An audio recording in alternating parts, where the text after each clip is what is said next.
Read, think, digest and make it an integral part of your life. पुस्तक परिचय चॅनलमध्ये आपल्या सर्वांचं स्वागत आहे. आज बऱ्याच दिवसांनी एक पुस्तक वाचून पूर्ण झालं. पुस्तक छोटंसंच आहे आणि अनेक जण मला असं म्हणतात की कादंबऱ्यांचे व्हिडिओ बनवा, पण मला कादंबरी वाचनाची तेवढी आवड नाही आहे, त्यामुळे माझ्याकडून ते वाचन होत नाही आणि व्हिडिओ बनवणं होत नाही. तर आज मी तुम्हाला ज्या पुस्तकाचा परिचय करून देणार आहे, त्याचे लेखक जे आहेत ते तुम्हाला परिचित असणारच, कारण त्यांच्याच सगळ्या पुस्तकांचे पूर्ण पुस्तकाचे अनेक व्हिडिओ मी चॅनलवर पहिल्यापासून अपलोड केलेले आहे. आणि संवाद विद्यार्थी मित्रांशी हे पुस्तक सगळ्यांना घ्या म्हणून मी अनेक वेळा आवाहनसुद्धा केलेलं आहे, कारण ज्या पुस्तकामुळं आज माझं वाचन जास्त झालं आणि मी व्हिडिओ बनवू शकले, आज तुमच्याबरोबर बोलत आहे, ते पुस्तक सगळ्यांपर्यंत पोहोचावं असं मला वाटतं. म्हणून संवाद विद्यार्थी मित्रांशी या पुस्तकाचा मी सगळ्यांना परिचय करून दिलेला आहे. आता हे जे लेखक आहेत डॉक्टर आर्य कुंभार, ते ज्यावेळी मी BEdला होते त्यावेळी ते मला शिकवायला होते, पण त्यांचं वेगळेपण असं आहे की रिटायर झाल्यानंतर त्यांनी लेखनाला सुरुवात केली. आणि आज मी तुम्हाला ज्या पुस्तकाचा परिचय करून देणार आहे ते त्यांचं 12वं पुस्तक आहे. पुस्तक लिहिण्यासाठी त्यांनी कोणत्याही प्रकारचं मानधन घेतलेलं नाही. जर मला असा विचार केला तर असं वाटतं की महाराष्ट्रामध्ये असा कोणता शिक्षक असेल की ज्यांनी रिटायर झाल्यानंतर एवढी पुस्तकं लिहिली असतील. सर त्यासाठी अपवाद आहेत असं मला वाटतं. माझं काही निरीक्षण किंवा परीक्षण अभ्यास मी त्याबद्दल केलेला नाही आहे, असंच माझ्या मनाला वाटलं म्हणून मी बोलली आहे. काही लोक असतील सुद्धा, कारण खूप लोक काम करतात पण ते सगळ्यांपर्यंत पोहोचत नाही.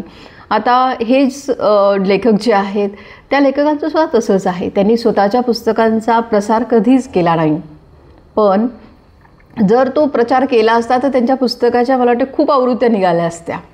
आणि म्हणूनच मला असं वाटतं की बाकीच्या पुस्तकांचा परिचय करून देण्यापेक्षा जे लेखक आपल्या परिचयाचे आहेत, ज्यांच्यामुळं आपल्या आयुष्याला एक दिशा मिळाली, त्यांच्या पुस्तकांचा परिचय करून दिला तर जास्त चांगलं, म्हणजे त्यामध्ये मला आनंद वेगळा मिळतो.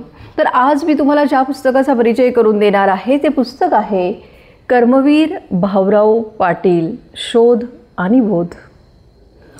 या पुस्तकाचे 2 भाग त्यांनी केलेले आहेत. पहिल्या भागामध्ये कर्मवीर भाऊराव पाटील यांचं जीवन कसं होतं, जन्म कुठे झाला, बालपण कसं गेलं, त्यांच्या कामाला कशी सुरुवात झाली, शिक्षण कुठे घेतलं, या त्यांच्या जीवनाविषयी ज्या गोष्टी आहेत त्या त्यांनी पहिल्या भागामध्ये दिलेल्या आहेत. तर दुसरा भाग जो आहे त्या दुसऱ्या भागामध्ये कर्मवीर भाऊराव पाटील यांच्या जीवनाचा अभ्यास केल्यानंतर त्यातून आपल्याला काय शिकता येईल, मग शिक्षकांना काय शिकता येईल, विद्यार्थ्यांना काय त्याचा फायदा होईल, त्यानंतर पालकांना काय फायदा होईल, किंवा जी व्यक्ती त्यांचं चरित्र वाचेल त्या व्यक्तीला त्याचा काय फायदा होईल, प्रत्येकाने त्यांच्यातून कोणते गुण घ्यायला पाहिजेत. शोध आणि बोध घेणं महत्त्वाचं आहे. लेखक पुस्तक लिहितो त्यामागचा उद्देशच त्याचा तो असतो की महान लोकांचं कार्य जे आहे ते कार्य लोकांपर्यंत पोहोचून त्यांनासुद्धा आपल्या आयुष्यामध्ये काहीतरी करण्याची एक आग जी आहे ती निर्माण व्हायला पाहिजे.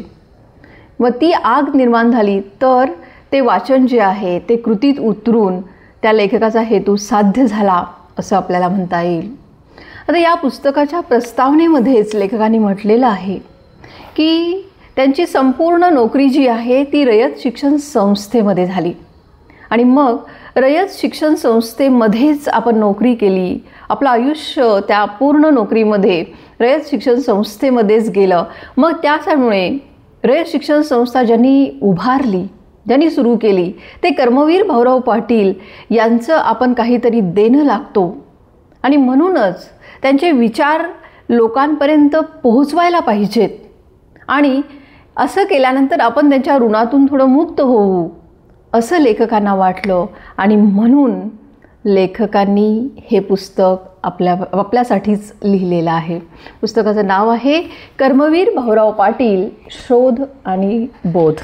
तर यामध्ये पहिल्या भागामध्ये जे त्यांच्या जीवनाविषयी माहिती सांगितलेली आहे ती, आणि त्यानंतर बोध कोणी काय घ्यावा या संदर्भात मी क्रमशः व्हिडिओ बनवणार आहे, कारण हे पुस्तक ओळखीच्याच लेखकांचं म्हणजे माझ्या सरांचंच असल्यामुळे मला कॉपीराईट किंवा कोणाची परवानगी वगैरे या गोष्टींना सामोरं जावं लागणार नाही आणि म्हणून या पुस्तकाचे क्रमशः अनेक भाग म्हणजे जे काही या पुस्तकामध्ये दिलेलं आहे त्यातील प्रत्येक विचार तुमच्यापर्यंत पोहोचवणार आहे आणि त्यासाठी क्रमशः भाग बनवणार आहे.